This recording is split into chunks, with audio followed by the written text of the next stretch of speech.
It's that time of the year once more where we look forward to the festive season and take in what has occurred at the box office. And this year's has been an interesting year to say the least. From A Dawn of Justice to Going Beyond and leaping out of the shadows with Resurgence. Ladies and gentlemen, this is the end of the year panel 2016. With our returning panelists this evening, the never outspoken Fenice. Hello, it's me, Mario. I'm kidding, it's that guy that likes to do the crazy voices again. To the never outmatched and yet to be outspoken, the passionate Joran Garber. Thanks for the invite, MJ. Wonderful to be here.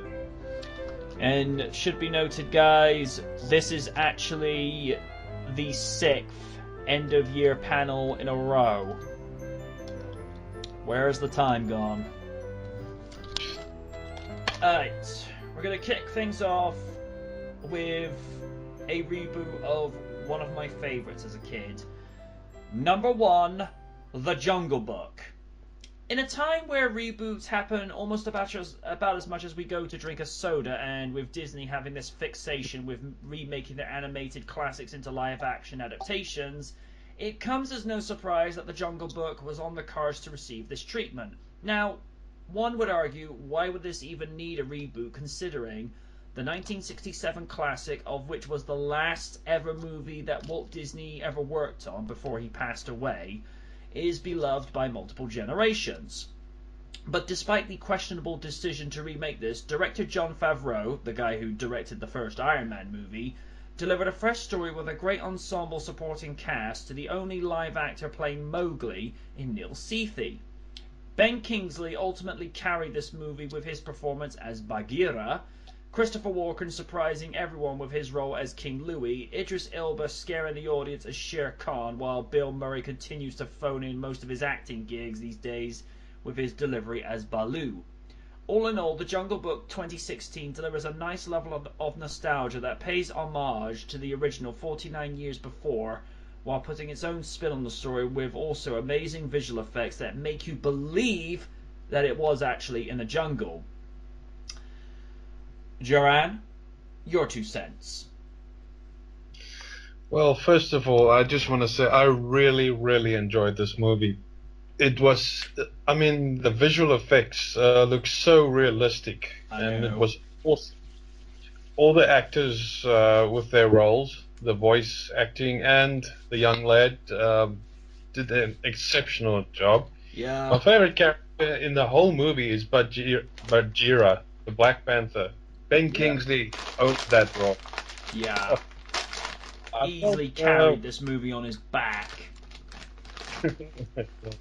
I felt Raksha was such a strong character, always trying to support Mowgli in every way. Yep. The water well scene was a beautiful scene. It was so funny when that buffalo said, "Excuse me," you know. And Baloo is also a fun character. I really like that honey scene, especially when the animals are trying to differentiate what Mowgli is. I mean, Bill Murray's playing Baloo. He was getting so annoyed with him, and he says something like, "Would you please shut up?" You know. And visual effects with the temple of King Louie and the whole scene getting Mowgli to escape were also spectacular. The final battle between Mowgli and Shere Khan is very good. Yep. The scene. Sorry? I said, yeah, absolutely. And the scene with the elephants putting out the fire was really a nice touch. And at the end, with the book going through the pages and the characters showing it really at the end, like with the credits, was a really nice touch as well. Yes. I like with the elephants, they make them feel very mythic. Like the way that Ben Kingsley was saying in characters, like the elephants were the creators of the jungle. They were, you know, very like I say, mythic. I don't want to say godlike because I don't know if that's appropriate, but they definitely had this larger than life presence in the movie. That's very true, yeah. Fenice, I think you mentioned that you didn't see this one. Unfortunately, I never got to see this. I heard nothing but great things about this. I mean, it made a crap ton of money. For example, Yes, I it think it's did. I think it reached into the billions. I could be wrong. It's been a while, but otherwise, I heard nothing but great things about it. And yeah, I didn't see this because we all have rolled our eyes every time we hear remake or reboot. Well, funny you mentioned with more reboots. Jon Favreau is attached to make a live action remake of The Lion King. Oh boy. Now, here's where I stand on this. Uh, I I question the very necessity to remake The Jungle Book because, as I mentioned, the original animated movie is a classic. You know, it doesn't need any alterations of any kind. I mean, if they go out and bring out, um, a 49th or a 50th anniversary edition, and there were scenes that were missing, and they put them back in, and they upscale the image to 4K, not a problem with that.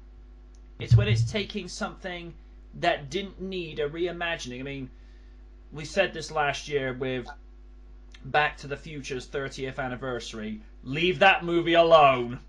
It does not need any alterations. Leave it alone.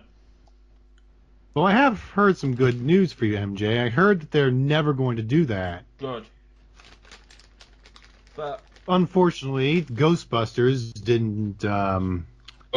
They were not so lucky. I saw the last 8 minutes of that train wreck on White Tub. I want those 8 minutes back, damn it! My brother said he had the displeasure of watching it, though fortunately not in theaters. He said, "I wish I'd never seen it." Well, if you're gonna spoil Ghostbusters reboot, go ahead and spoil everything. I don't care. I have no plans on seeing it. You'd have to pay me to see that train wreck, dude. And that's a lot. Dude, you could pay me what Robert Downey Jr. has made with all 3 Iron Man movies, and I would still say, I ain't going through that. No. See, and here's another thing I want to make very clear.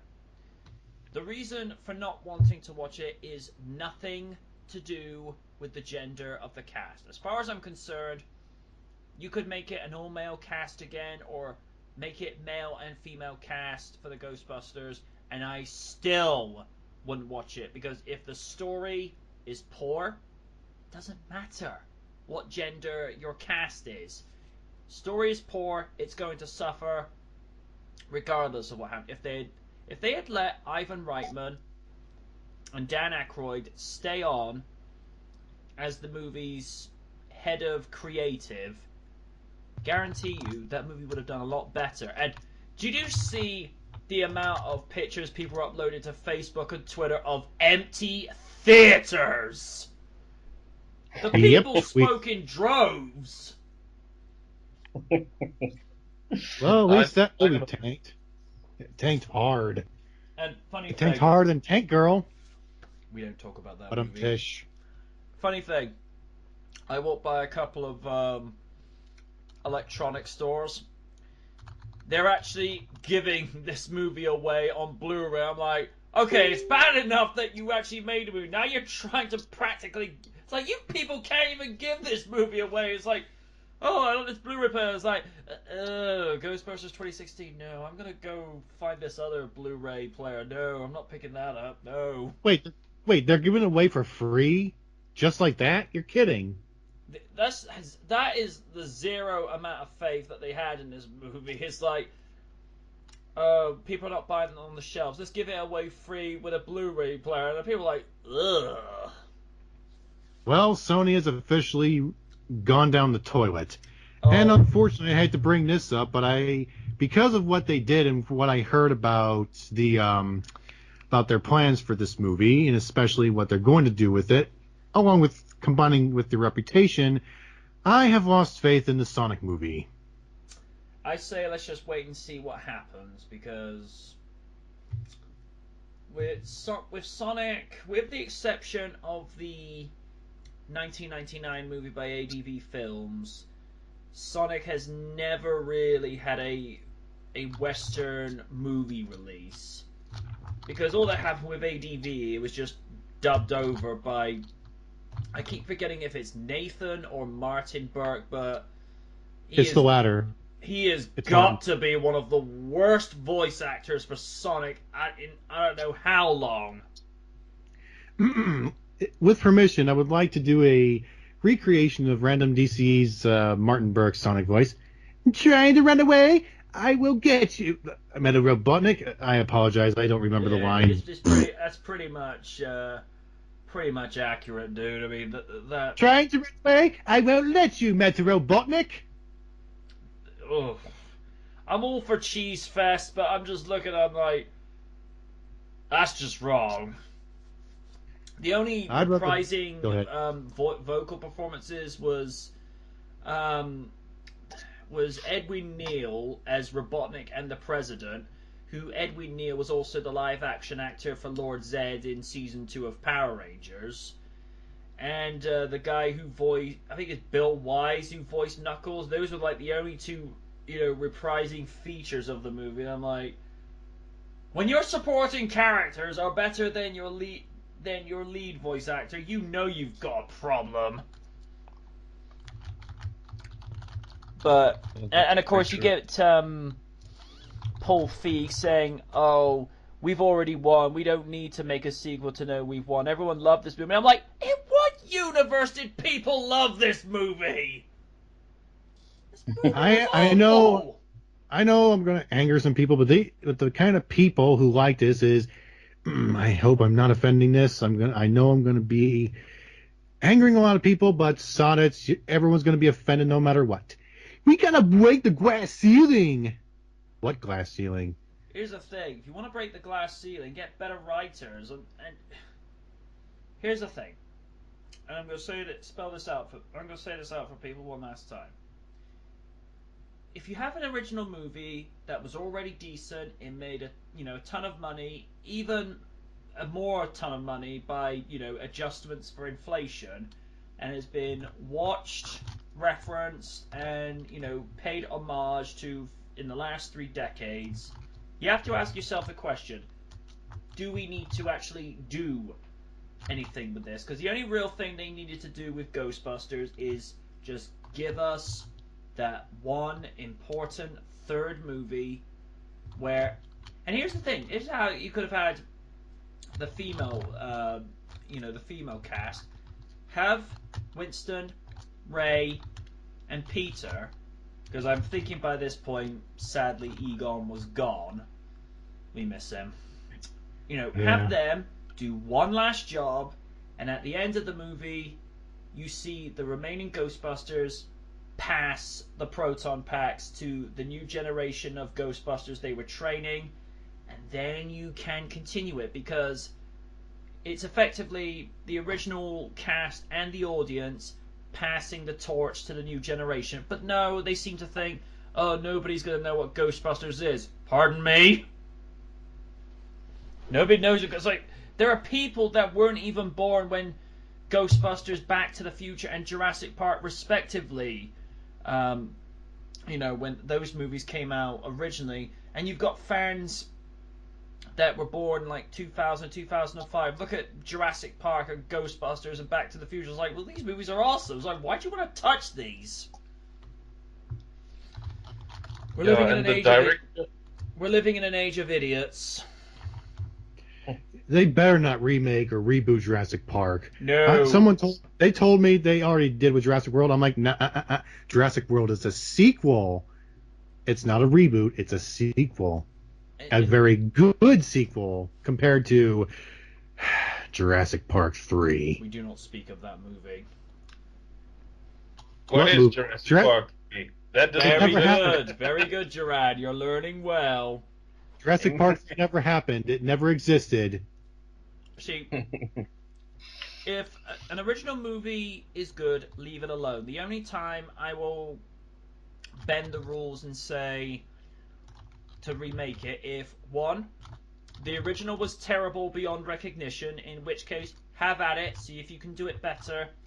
And the only one where I make an exception is when they made Batman Begins, because by that point, it had been 8 years since Batman and Robin. Ugh. And by that point... Man. It was a disaster. Yeah, that...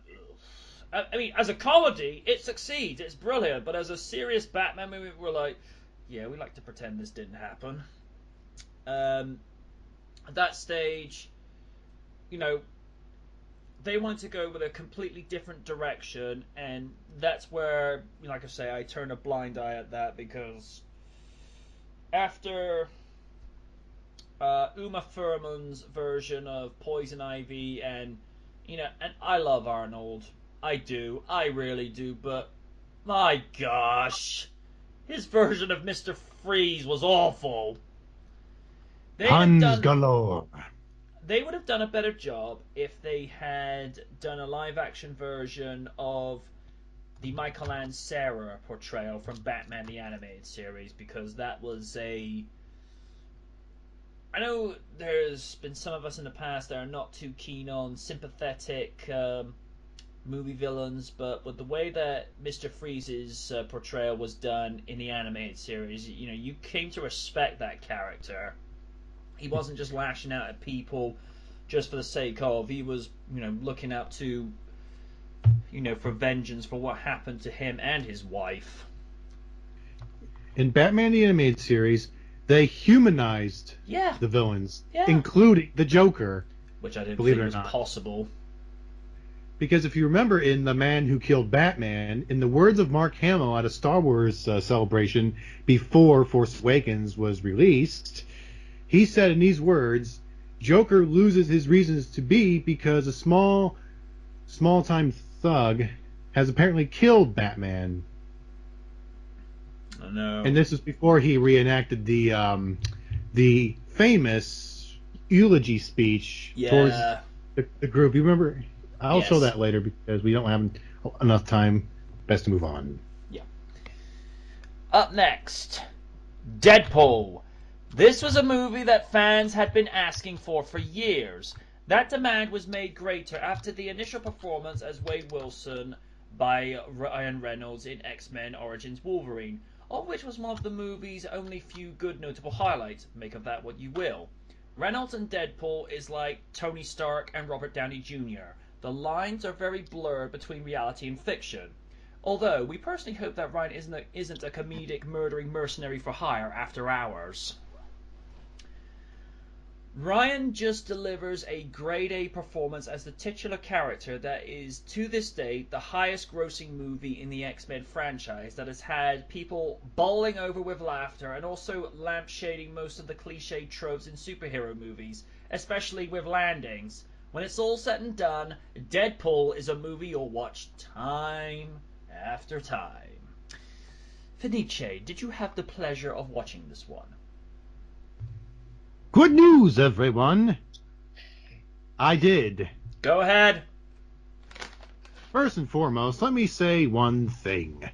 Ryan Reynolds was born to play Deadpool. Oh, yeah. He delivers it just perfectly. As you said, Robert Downey Jr. was born to be Iron Man.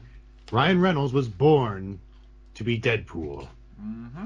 There is no other actor who can fill the ever so memorable suit. I mean, seriously, they just got the look of the suit perfect. It looks exactly like that in the comics. There's no one else who could fit the suit other than Ryan Reynolds. If they had someone else, then it would not work.